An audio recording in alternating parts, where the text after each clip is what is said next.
The Lord is my shepherd, I shall not want. He maketh me to lie down in green pastures. He leadeth me beside the still waters. He restoreth my soul. He leadeth me in the paths of righteousness for his name's sake.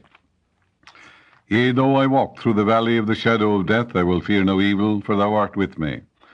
Thy rod and thy staff, they comfort me.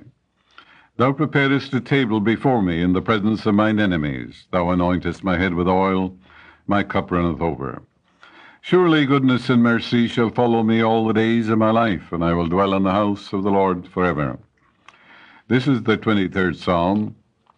Many people meditate on the great truths of this psalm. They get marvelous results.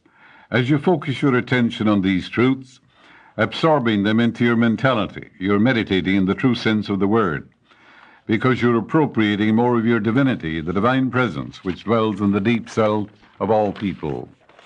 Meditation determines your destiny. Each one is the result of his meditation. We're always meditating. Your thought and feeling controls your destiny. Meditation is as real and as natural as digestion, assimilation, as breathing. In Las Vegas, I met a woman who suffered from shock, and she had lost her voice. The doctors could find no infection, no affliction of any kind in examining the throat and the vocal organs. At my suggestion, she began to practice what I call real meditation. Her son was coming home from Vietnam in a few weeks, and she sat still and quiet and imagined that she was embracing him and welcoming him home, saying all the things a mother would say. She did this for about 10 minutes, 2 or 3 times a day. She gave attention to a selected goal, an objective. And at the end of 2 weeks, her son came home, knocked at the door, and she welcomed him. She began to talk naturally. That's real meditation. She gave attention to her voice. She gave attention to the fact that she was talking, to the fact that she was welcoming him. It was a mental and spiritual drama taking place in her own mind. The Lord is my shepherd. The Lord means God, the living Spirit Almighty, in particular your awareness and knowledge of this infinite presence and power within you. The shepherd takes care of his sheep, and the divine power will take care of you, because as you turn to this indwelling presence, its nature is to respond to you. You're told, I shall not want. This means you will never want for evidence of the fact that you've chosen God as your shepherd. A shepherd watches over his sheep. He loves them and cares for them. He examines the field where they graze and eradicates local weed, which would adversely affect the sheep. He leads them to the shade and guides them single file over the steep ravine to water, where they're refreshed. At night he examines their nostrils to see if there are any needles or other irritants embedded therein. If so, he plucks them out and pours some soothing oil upon them.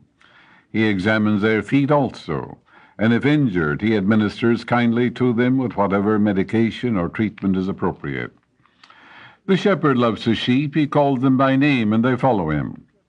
All this is symbolic, of course, and very significant, indicating to all of us that if we choose God as our shepherd, and God is the living Spirit within you, the supreme intelligence, the life principle, we will not want for any good thing if we choose that supreme intelligence as our guide and counselor. Verily, verily, I say unto you, he that entereth not by the door into the sheepfold, but climbeth up some other way, the same is a thief and a robber. You read that in the book of John. Before we get an answer to our prayer, we must first possess our desire and consciousness. We must establish the mental equivalent. We do this by thinking of what we want with interest and feeling, and give it our attention. Gradually, by osmosis, it sinks into our subconscious mind and becomes a conviction. Our consciousness represents the sum total of our acceptances and beliefs, both conscious and subconscious. Our state of consciousness is the way we think, feel, believe, into whatever we give mental consent. That's the only presence, power, cause, and substance in your world. When you've discovered that, you've discovered God within you. In other words, our desire must be deposited in our subconscious mind.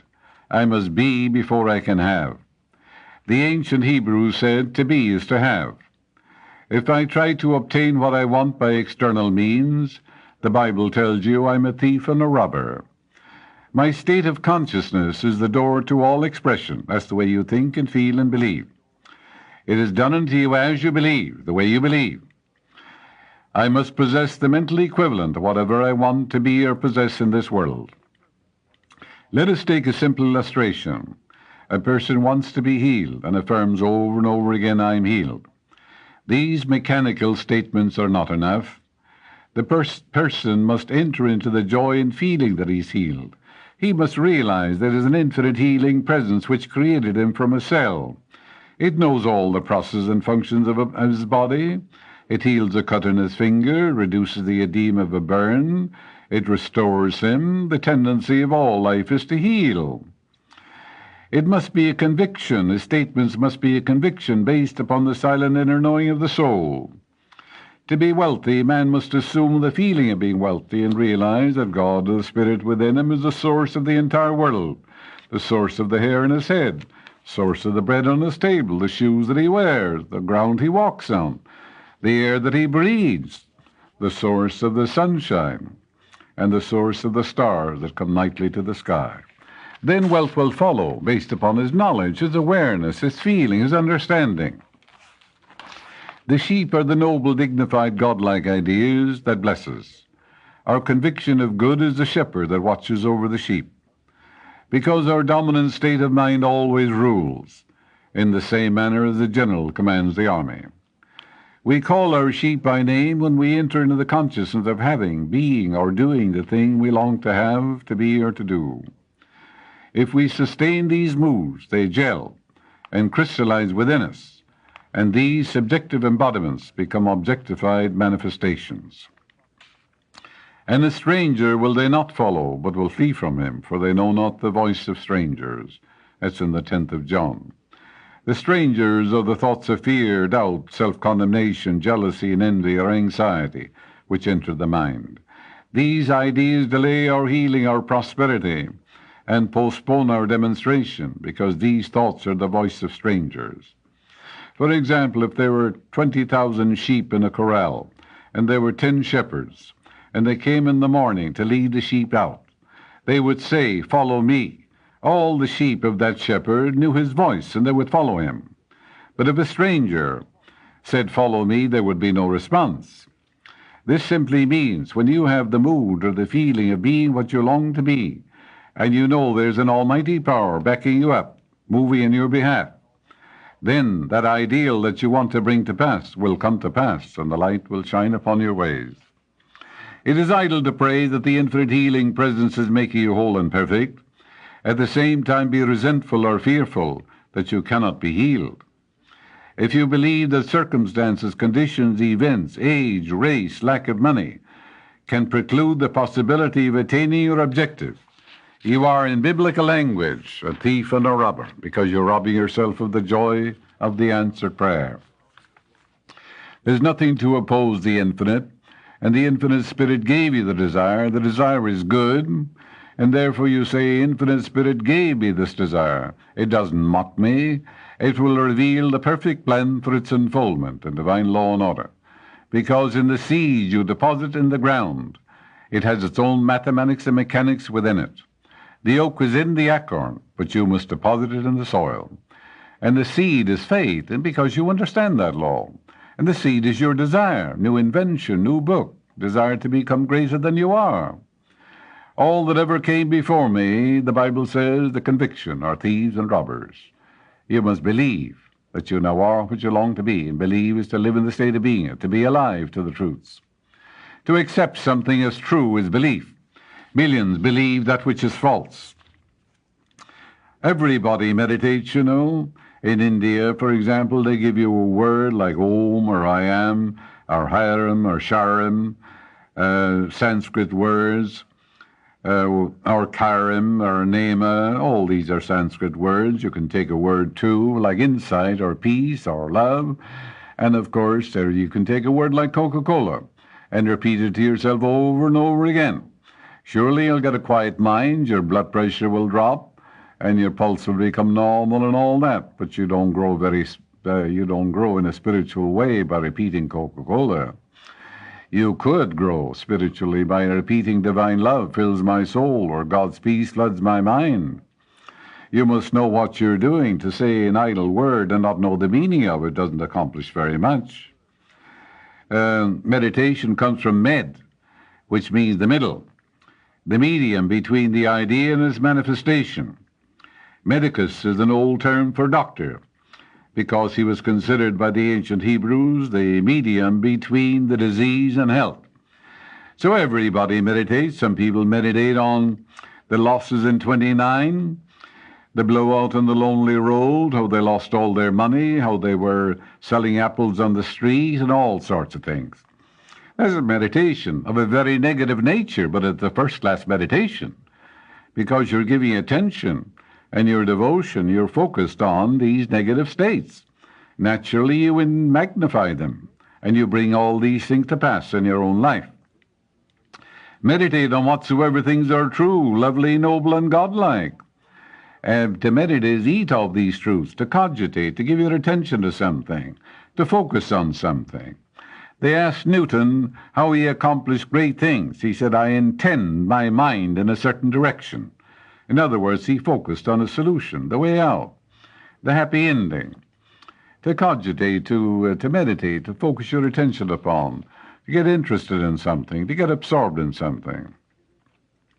You're told that meditation is for the purpose of redirecting your mind along godlike ways, so the divine law and order may govern all your activities and all the phases of your life. There's nothing mysterious about meditation. You're always meditating, but perhaps not always constructively. Shakespeare said, all things be ready if the mind be so. The Bible says the works were finished from the foundation of the world in the book of Hebrews. All this means is that we should open our minds and hearts and accept the gifts of God proffered to us from the foundation of time. Surely you don't pray for sunshine or air or water. The ocean doesn't care whether you go to it with a thimbleful or a demijohn or a barrel. There's always the same amount of water in the world.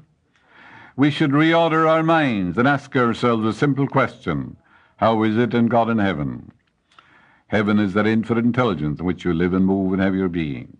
And God is spirit, and that spirit is in you. The answer to that is all is bliss, harmony, joy, love, peace, perfection, wholeness, and indescribable beauty. That's the reality of you. The all-wise one, the all-powerful one, the all-knowing one is within you. No matter what you seek, already is. Why wait for love? God's love is within you. Claim it. Say, God's love fills my soul. Peace is. You don't wait for it, do you? God's peace fills my soul. The joy of the Lord is my strength. Power is. The almighty power is within you. It's timeless and spaceless. Harmony is. God is absolute harmony. So the harmony of God is in your mind, in your body. The answer to every problem is within you now. For God is the timeless, spaceless being within you, that living Spirit Almighty. It only knows the answer. No matter what you seek, already is. Why wait for it? If you say, someday I'll be happy, happy is he who trusted in thee. The world won't give you happiness, you give it to yourself. If you're seeking guidance, affirm. Infinite intelligence knows the answer, the way out, even before I ask. As I call on the supreme wisdom, I know its answer, its nature, rather, is to respond to me. I will clearly recognize the lead or answer when it comes. I know it comes clearly into my conscious, reasoning mind, and I recognize it instantaneously. It's impossible for me to miss it. Having done this, dismiss it from your mind, knowing that you've turned your request over to the infinite intelligence in your subconscious. And inevitably, the answer will come. You know when you've really turned it over, because your mind is at peace, and you don't subsequently deny what you've already affirmed and decreed. He maketh me to lie down in green pastures. I'm writing this chapter in a book in Laguna Hills, California. A letter arrived in the mail yesterday from a woman in Hawaii telling me that she meditated on these words. He maketh me to lie down in green pastures. For about a half an hour, 3 times a day for a week, she focused all her attention on this promise of the psalm. She began to look at it from all angles. Its inner meaning and how it applied to her. She stated that in her meditative mood and on her reflection on these words, the phrase meant peace of mind, contentment, tranquility, abundance, and security. The vision of a cow lying down in the field chewing the cud came clearly into her mind, symbolizing the meditative process of her own mind. In chewing the cud, the cow is absorbing, digesting, and transforming everything eaten into milk, tissue, bone, muscle, blood, and so forth. Likewise, she was digesting, ingesting, and absorbing these truths until they too became a part of her. So as the cow chews on the clover, it goes from one stomach to the other, and a bolus comes up, again in the first into the mouth of the cow, and it chews it again and again to find consistency, and lo and behold, we have milk. That's meditation, because the ancients said you can eat the cow because it chews the cud and divides the hoof. It's clean unto you. Dividing the hoof is getting a clear understanding what the truths of God are, separating your mind from that which is false, knowing, therefore, what the truth is. Then you absorb and digest, give your attention and devotion to these truths, and you are chewing the cud. And these become a part of you, like an apple becomes your bloodstream. That's meditation. It's practical. It's down to earth. This woman's finances were in bad shape. She was in danger of losing her lovely home. The mine in which she had invested a large part of her money suddenly collapsed. Her son was missing. No one could find him. As she continued to meditate, at the end of the week, she received notice from an attorney that a large sum of money had been bequeathed to her by a distant relative in another island, the big island of Hawaii, and the city was Kona, as well as some stocks and bonds. This solved her financial problem, and she was able to make satisfactory arrangements with all concerned. Her son returned home. He had run away to Canada, thinking there were green pastures there. He was wiser on his return and established peace within him. This was real meditation of a very constructive nature. She appropriated mentally these great truths, and they became a living part of her in the same way that a banana, when eaten, or a piece of bread, becomes a part of your bloodstream. She quietly devoted her mind to a certain passage of the psalm and dwelt on the profundity of its meaning and its healing power.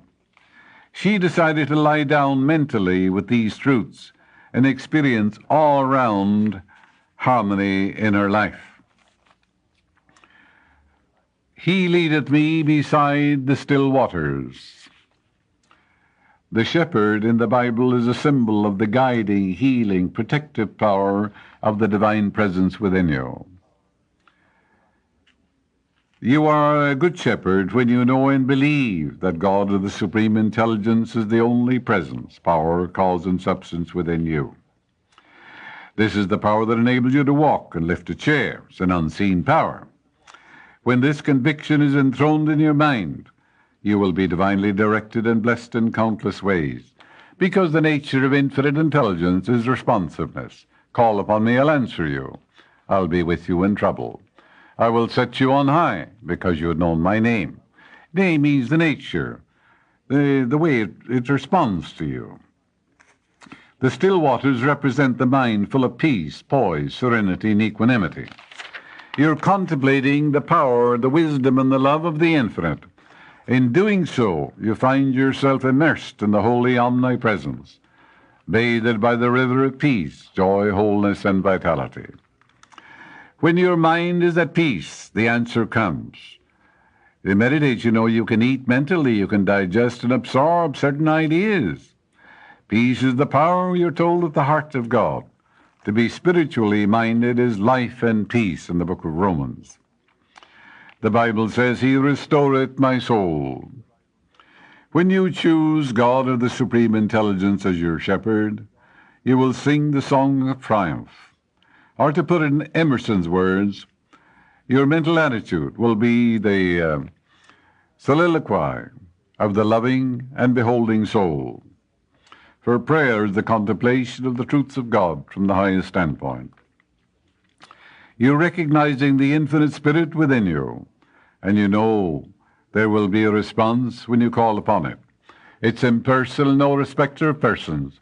It responds to the atheist, the agnostic. It responds to every man. Call upon it, it answers you. It's no respecter of persons. It knows nothing about Judaism, Christianity, Buddhism, Shintoism, or any ism. I perceive that God is no respecter of persons. Love belongs to all. The law is always impersonal. That applies to any law. Furthermore, you recognize the power is one and indivisible. As you do this, you reject all fear and false beliefs of the world. Whatever fears, frustration, and false beliefs were deposited in your subconscious mind can be obliterated and expunged because you're claiming boldly that the infinite ocean of life, love, truth, and beauty are saturating your subconscious mind, cleansing, healing, and transforming your whole being into the divine patterns of harmony, wholeness, and peace. It is somewhat similar to pouring distilled water into a bottle of dirty, filthy water. After a while, the moment comes when the last drop of dirty water is removed. That's called prayer. Filling your mind with the truths of God, and you crowd out of your mind everything unlike God. Very simple, isn't it? Once you acknowledge the supremacy of the supreme healing power and the creative power of your own thought, you have the Lord as your shepherd, and you have restored your soul. Thou wilt keep him in perfect peace, whose mind is stayed on thee, because he trusted in thee. That's from the book of Isaiah, the 26th chapter. It's a very wonderful chapter. He leadeth me in the paths of righteousness for his name's sake. Go within, close your eyes, become still and quiet, and gently affirm that the wisdom of God anoints your intellect and is always a lamp unto your feet. It's always a light upon your path. Claim that divine love goes before you, making straight, happy, joyous, and prosperous your way. Look to the infinite presence at all times, and think, speak, act, and react from the standpoint of the divine center within you. Realize, know, feel, and claim that infinite spirit is your guide, your counselor, your boss, your senior partner, and that divine right action governs you at all times. Affirm boldly, from now on, I think right, because I think from the standpoint of eternal verities and principles of life.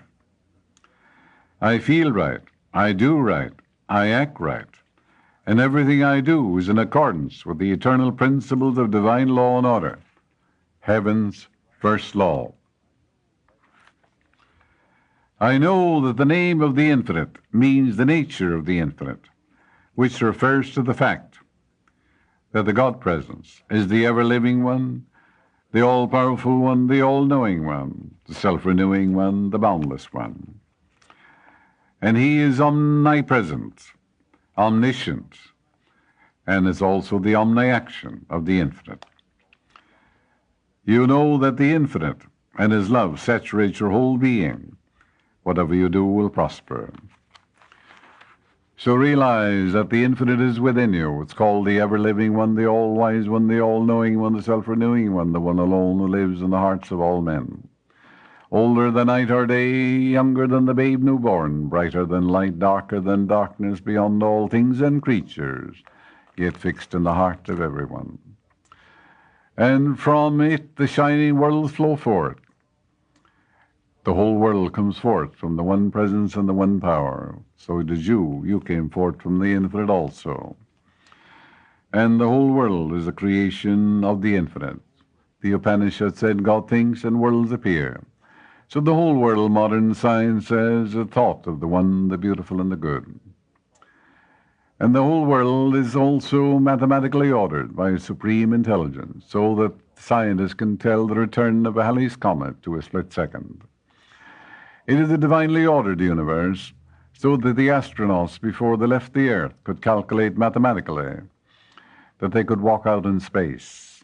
And of course they could. They had faith not in a man, or a corporeal personality, or a creed, or a dogma, or a church, not at all. They had faith in the creative laws of mind and principles which never change, the same yesterday, today, and forever.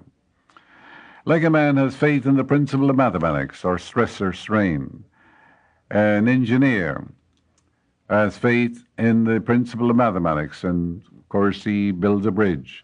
He conforms to universal principles. He learns about stress and strain, the curvature of the earth, and all these things, and he calculates the whole thing mathematically. The navigator flying through the Pacific, he may not know where he is, but he shoots the stars, and he gets his location, his latitude and longitude. Likewise, when you're lost or confused, you can shoot that great star within you, the I Am, the presence of God, the Om of India. It's the living Spirit Almighty. Contact that. It's all-wise. It created the whole world. And you realize infinite intelligence knows the answer, guides and directs you, and leads you and reveals to you the answer, for it knows only the answer. This is why you read. Before you call, I will answer. Before you call, the answer is there, waiting for you, for the infinite will do nothing for you except through you, because the infinite works on a cosmic scale. And you're an individual. You have freedom to choose. You have volition, choice, initiative. Man has freedom to become a cutthroat or a holy man. He's not compelled to be good. He's not compelled to be honest. He's not compelled to express love. He's not compelled to be successful. He's not like an animal governed by instinct. He has freedom of choice. He can choose from the kingdom of God within him. He can choose harmony, can't he? He can choose right action, which is the principle of life. He can choose beauty, can choose love, inspiration, abundance, security. He can choose from the infinite resources within him, from that infinite presence and power, which is all-wise and knows all. He has volition and choice and initiative. That's why you're told, choose ye this day whom you will serve. I hold before you an open door, which no man can shut. You are a choosing volitional being, and you're responsible for what you choose. You're the sum total of your choices. Your state of consciousness is the only God you'll ever know. And your state of consciousness is the way you think and feel, believe, and what you give mental consent to. There is no other cause or power or substance in this world. Therefore, if you're wise, you'll begin to believe in the goodness of God in the land of the living, in the guidance of God, in the harmony of God, in the love of God. And you realize that your sheep are the lovely, noble, godlike state you wish to embody. And they will follow you as you begin to feel that you now are what you long to be, that you now are doing what you love to do, that you, if you're a singer, you now are the great singer, and God is singing in majestic cadences through you. And as you continue, God in the midst of you will bring it to pass. Yea, though I walk through the valley of the shadow of death, I will fear no evil, for thou art with me. And of course, you know, thy rod and thy staff, they comfort me. Wherever you go, walk the earth with the awareness of peace, love, and goodwill to all. Supposing you go into a hospital to see a sick friend, and you're taking with you the mood of love, peace, and goodwill. Well, that's a wonderful way to visit a sick person. Your mental and spiritual atmosphere will bless the sick person. And when you pray for a sick person, you never identify with symptoms, pains, or aches, or corporeal conditions. You realize that the presence of God is where the sick person is. And you realize the vitality, the wholeness, and the perfection of the infinite are now being made manifest through the loved one. And then you see the loved one as the loved one ought to be. Person should be home. You don't see that person in the hospital, sick, wan, and weak. You're fastening that sickness on the person. You're also creating it in your own mind. It doesn't make any sense. If you're praying for wholeness, vitality, and perfection, and peace, and harmony, and for the miraculous healing power to flow through the person, don't you see the person home? Of course you do. Vital and alive, telling you about the miracle that has happened. In other words, your image must agree with your affirmation. This is why so many people do not know how to pray. This is why many do more harm than good, because they're identifying with the sickness, the condition or the tumor or whatever it might be, or they look at the chart and say, oh, it's terrible, he hasn't got a chance, and so forth. That's no way to pray. Your mental and spiritual atmosphere can bless the person if you have the right attitude. Give the person a transfusion of faith and confidence and trust and love. Tell the person that the miraculous healing power is within him or her, and give him a transfusion of grace and love and power and wisdom, thereby nourishing him with confidence and a belief in the infinite healing presence. God is life. That is your life now. And do that whenever you visit a hospital or a sick person. Give that person a transfusion of life and love, truth and beauty. To sympathize with the person is to go down in the quicksands with the other. Compassion is an entirely different thing. It means to stand on firm ground and throw the other person a rope and pull him out. But you don't go down the quicksands with him. That doesn't make any sense. A soldier is trained. If someone falls into a ravine, he puts the butt of his rifle, puts it down, and pulls the soldier out, but he doesn't go down the ravine with him. God is life, and that is your life now. All right. So life cannot die. That would be absurd. So why talk about death? There is no death. He says it's a shadow. A shadow is no reality. How could life die? In other words, how could God die?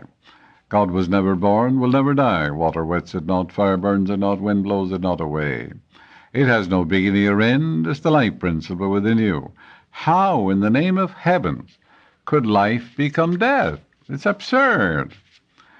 A so-called death is an entry into the fourth dimension of life. And you go there every night when men in their gross ignorance call you dead. You go there every night of your life. And that's where you go when men call you dead. Your journey is from glory to glory, from wisdom to wisdom, ever onward, upward, and Godward. For there is no end to the glory which is man. There is no death. If the light bulb goes out, do you say that's the end of electricity, or do you insert another bulb? Electricity is. It was here before Jesus or Moses or Elijah or Buddha walked the earth. So was the idea or the principle of radio or television or submarines or airplanes. They could have used these things, but the idea didn't come to them. They didn't think it was possible. They were men like all of us. They were born like all of us. It may be that one man appropriated more divinity than the other, but they were all born like all of us, for every man is a son of God. What else could he be? There's only one life, one spirit, and we're all children of the one. That's why all religions of the world say our Father. We have a common progenitor, the life principle. That's why when you radiate love, peace, and goodwill to another, you're selfish, because you're blessing yourself. When you hurt another, you hurt yourself. Subjectively, we're all one. Objectively, we seem to be somewhat different. Just like the various countries in the world above the ocean, they all seem to be different, don't they? Different continents. Underneath, there's a unitary wholeness. They're all connected deep down in the ocean. Yes, likewise, subjectively, we're all one. To hurt another is to hurt yourself. To bless another is to bless yourself. When you radiate love, peace, and goodwill to all those where you're working, and to all those people in this country and every other country, you're selfish because you're blessing yourself. There's no end to the glory which is man. The journey of your loved one is ever onward, upward, and Godward. You can't be less tomorrow than you are today. Life goes not backward, nor tarries but yesterday.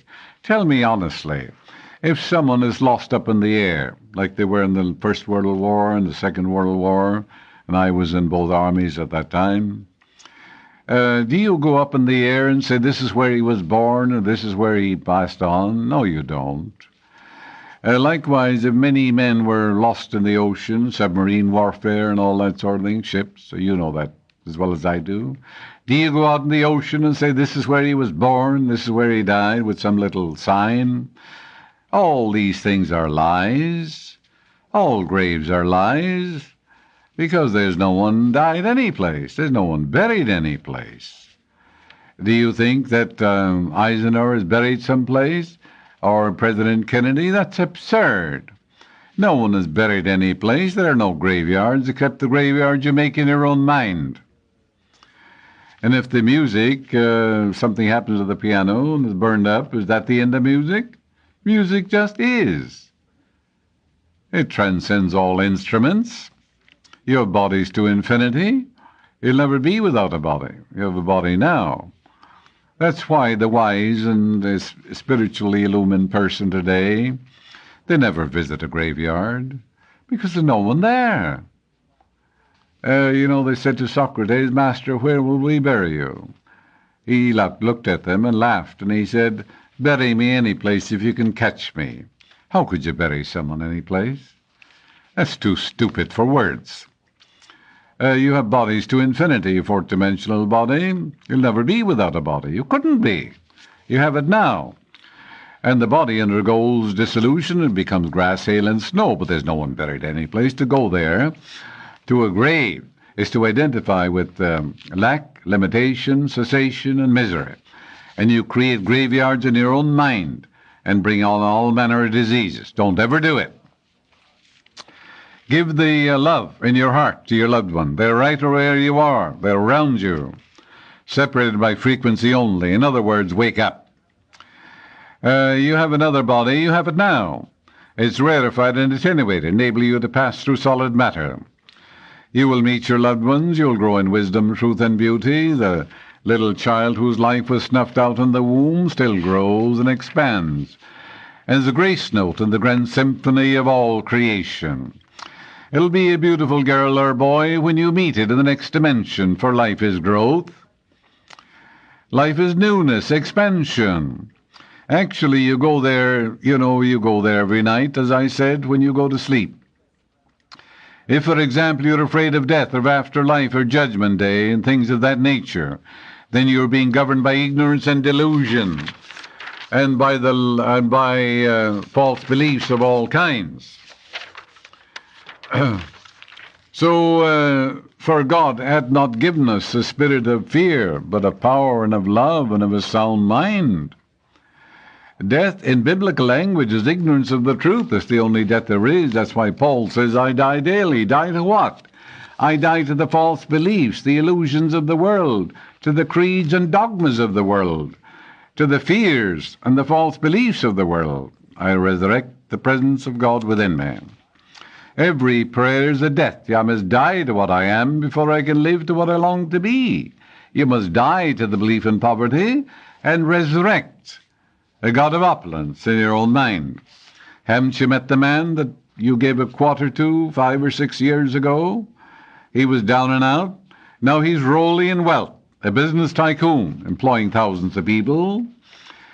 He died to the belief in poverty and lack.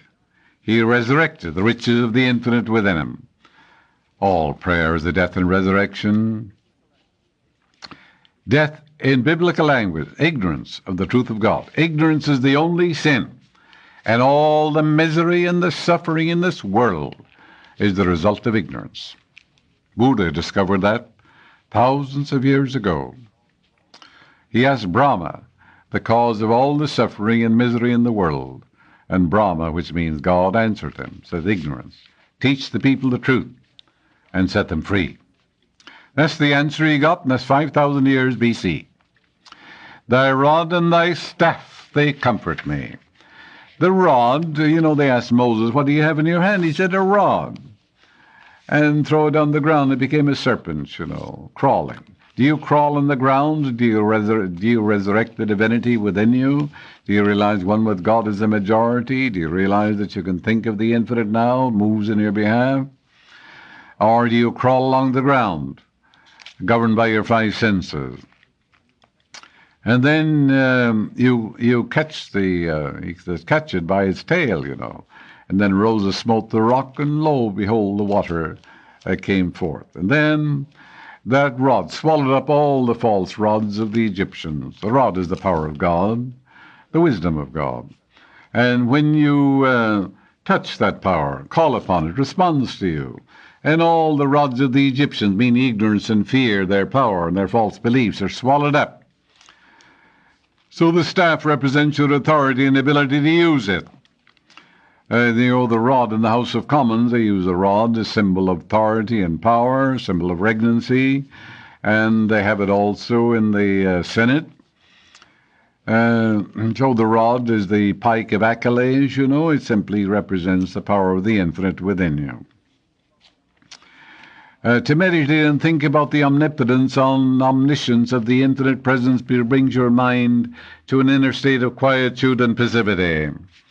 Think of a beautiful quiet lake on a mountaintop which reflects the heavenly lights, such as the stars and the moon.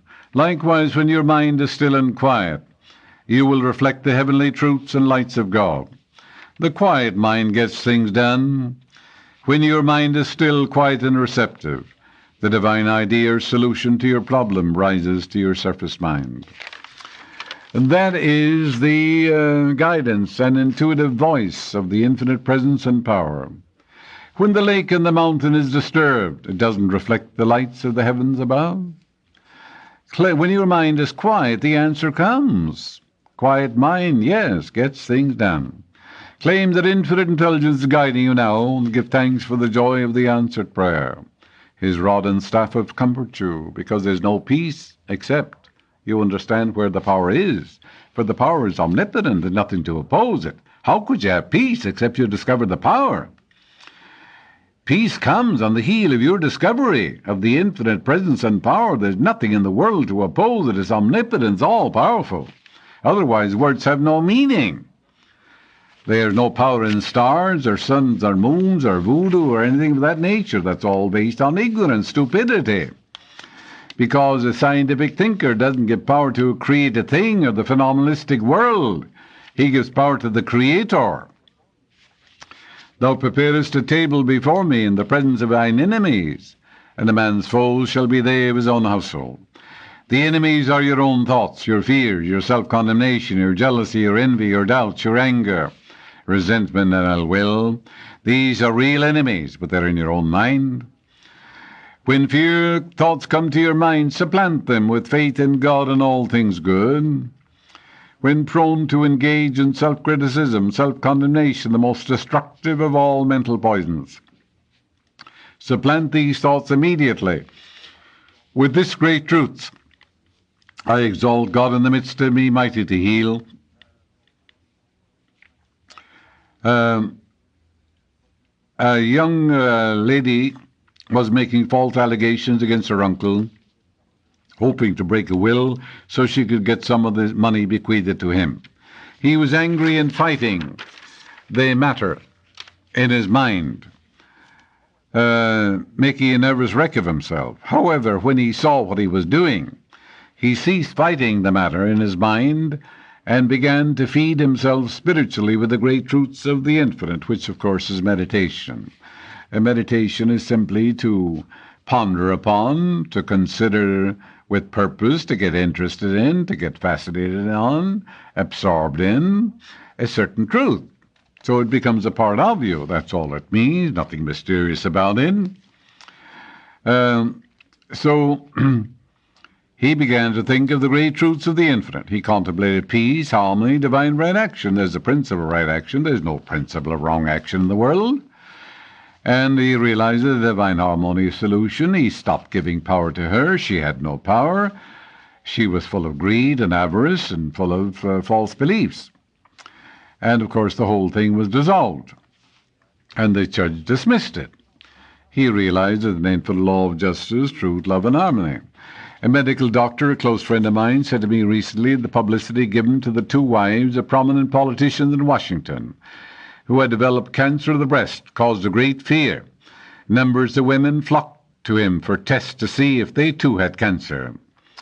He added that he felt that fighting cancer, tuberculosis, heart disease, and so forth through propaganda on the screen, radio, and press does more harm than good, because what we fight in our mind we magnify. You fight nothing.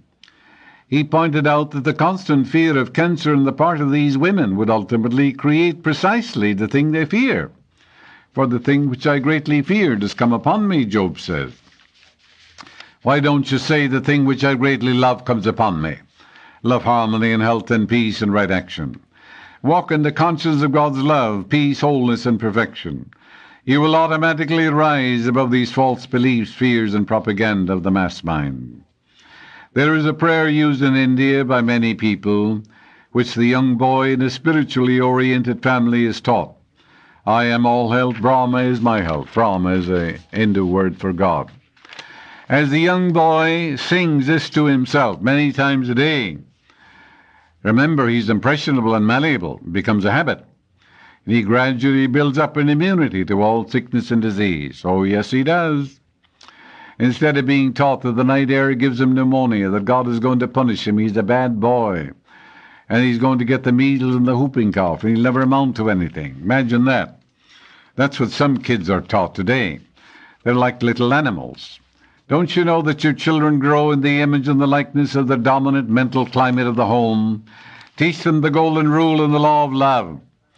Teach them to respect the divinity within themselves, and they'll respect the policeman and the teacher, and they'll respect their father and mother too. Realize there is nothing in God's universe to fear. Cease giving power to the created thing. Stop being ignorant. Give power to the Creator. The whole universe is for you, and nothing is against you.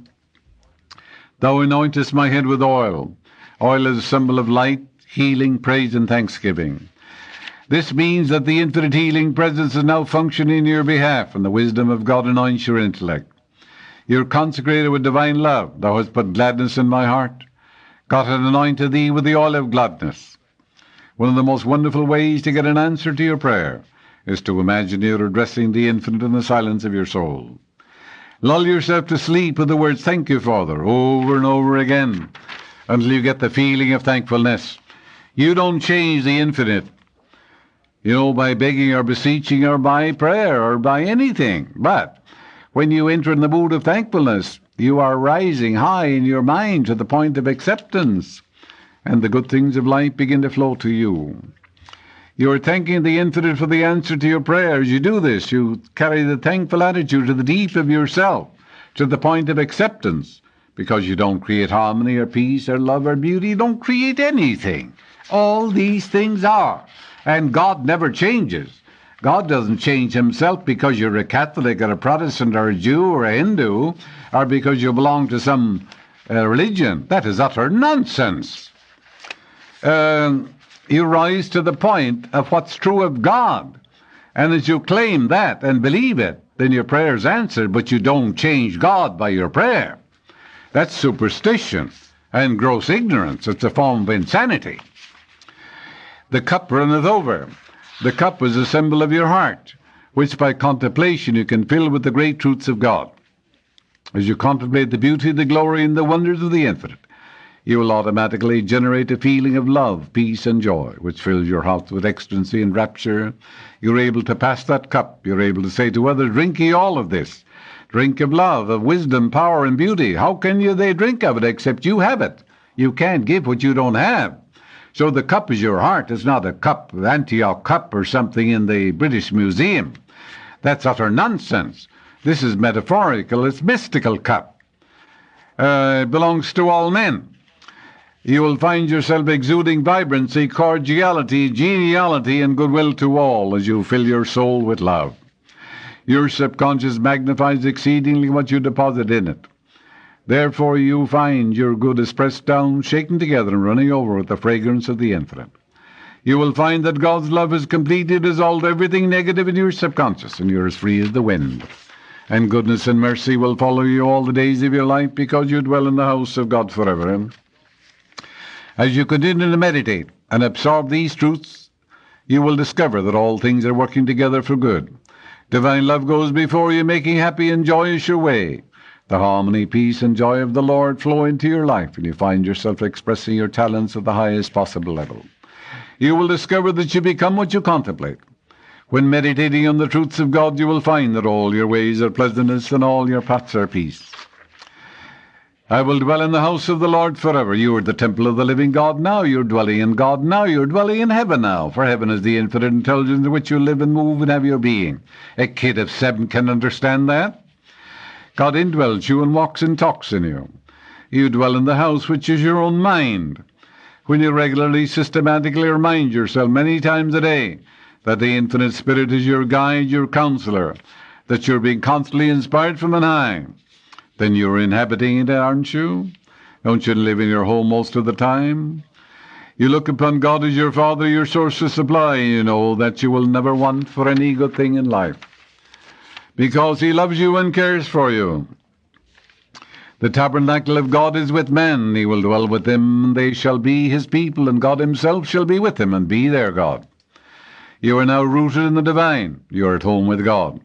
He gives you rest and security. You're relaxed and at peace, completely free from fear. For where you are, God is, and you dwell with God forever. You are on a journey on the celestial ladder that knows no end. Every night of your life you go to sleep with the praise of God forever on your lips, and your journey is ever onward, upward, and Godward. From glory to glory, from octave to octave, from wisdom to wisdom, from power to power, from beauty to beauty, for there is no end to the glory which is man, now and forevermore.